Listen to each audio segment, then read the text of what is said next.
एकनाथ शिंदे शायद ही कभी मुस्कुराते हैं। उनका पसंदीदा लुक दुनिया की गंभीर चिंताओं से दबे हुए आदमी का है। जब खबरें सामने आई कि उन्होंने महाराष्ट्र के नए मुख्यमंत्री के रूप में शपथ लेने के बाद बागी विधायकों को नाचने के लिए फटकार लगाई, तो यह पूरी तरह विश्वसनीय लग रहा था। महाराष्ट्र विधान परिषद चुनावों के लिए मतगणना शुरू होने से ठीक पहले उनसे मिलने वाले लोगों का कहना है कि वो परेशान थे और व्यस्त लग रहे थे।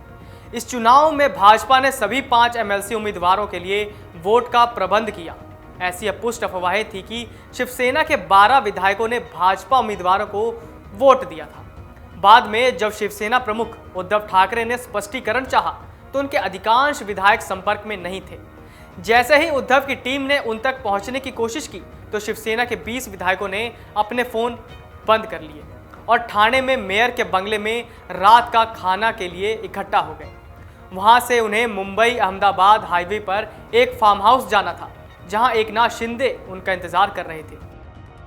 जब तक ठाकरे और उनकी टीम को यह एहसास हुआ कि कुछ गड़बड़ है और महाराष्ट्र पुलिस को भागे हुए विधायकों को रोकने के निर्देश दिए गए, तब तक बहुत देर हो चुकी थी। बड़ी गोपनीयता के साथ कारों का एक काफिला विधायकों को सीमा पार गुजरात लेकर पहुंचा, जहां गुजरात पुलिस द्वारा सूरत के एक 5 सितारा होटल तक सुरक्षा प्रदान की गई थी। एकनाथ शिंदे ने बाद में 20 जून की रात की घटनाओं के बारे में महाराष्ट्र विधानसभा को बताया। उद्धव ठाकरे द्वारा मुझसे पूछा गया कि मैं कहां जा रहा था। मैंने कहा कि मुझे नहीं पता, मैं लौटूंगा। यह कहना सही नहीं होगा कि शिंदे की बगावत ने उद्धव ठाकरे को चौंका दिया। हालांकि शिंदे के साथ सेना में शामिल होने वाले विधायकों की संख्या ने उन्हें आश्चर्यचकित कर दिया।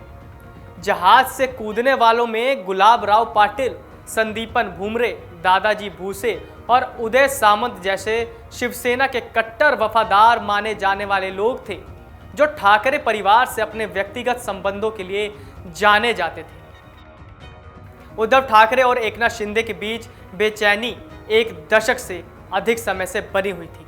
अपने गुरु आनंद दिघे को खुले तौर पर मानने वाले शिंदे अक्सर पार्टी में बेचैन नजर आते थे और ठाकरे ने कभी उन पर पूरा भरोसा नहीं किया।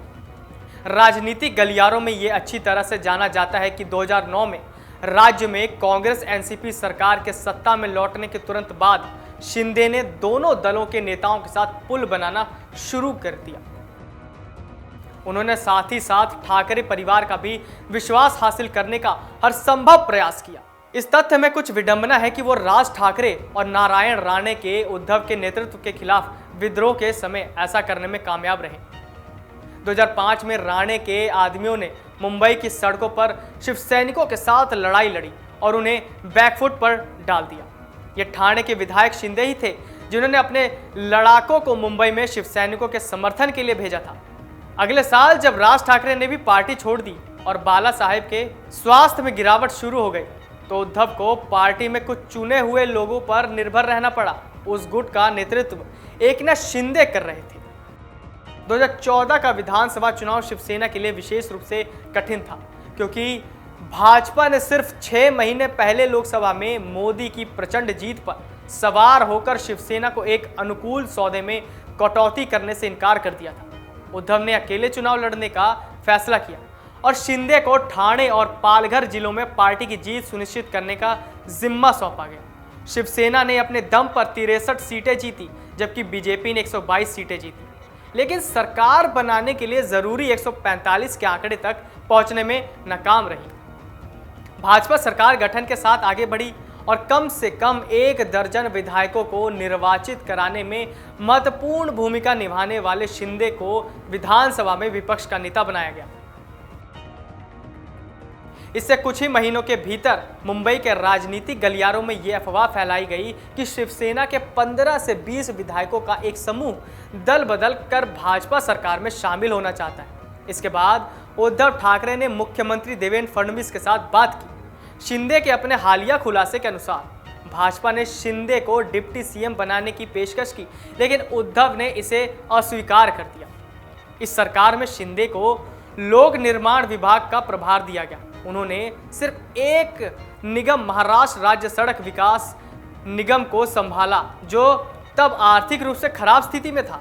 सौभाग्य से फडणवीस की पसंदीदा परियोजना मुंबई नागपुर एक्सप्रेसवे को MSRDC द्वारा ही संभाला जाना था और उस परियोजना ने शिंदे को फडणवीस के करीब ला दिया।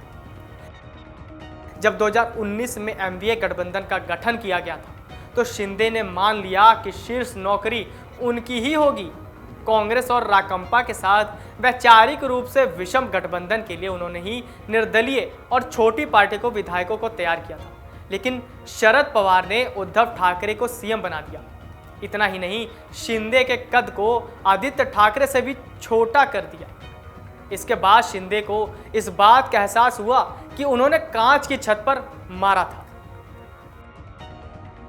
MVA की 31 महीने की सरकार के दौरान शिंदे ने पहली बार NCP को शिवसेना की कीमत पर बढ़ते देखा। अपने मंत्रालय शहरी विकास विभाग में ठाकरे परिवार के बढ़ते हस्तक्षेप और आदित्य ठाकरे की युवा सेना के नेताओं के बढ़ते दबदबे को देखा।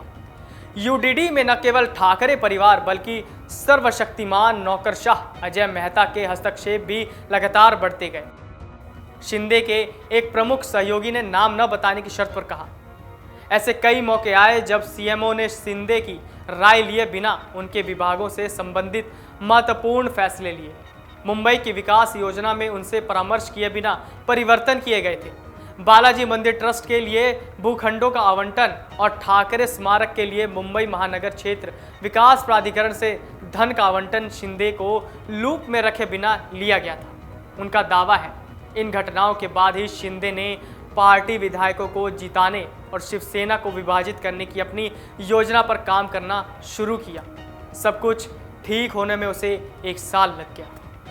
नमस्कार। डाउनलोड करें अमर उजाला ऐप और पाएं खबरें लगातार। अगर आप ये वीडियो YouTube पर देख रहे हैं तो हमारे चैनल को सब्सक्राइब करें और बेल आइकन को दबाना ना भूलें। अगर आप Facebook पर ये वीडियो देख रहे हैं तो हमारे पेज को लाइक करें।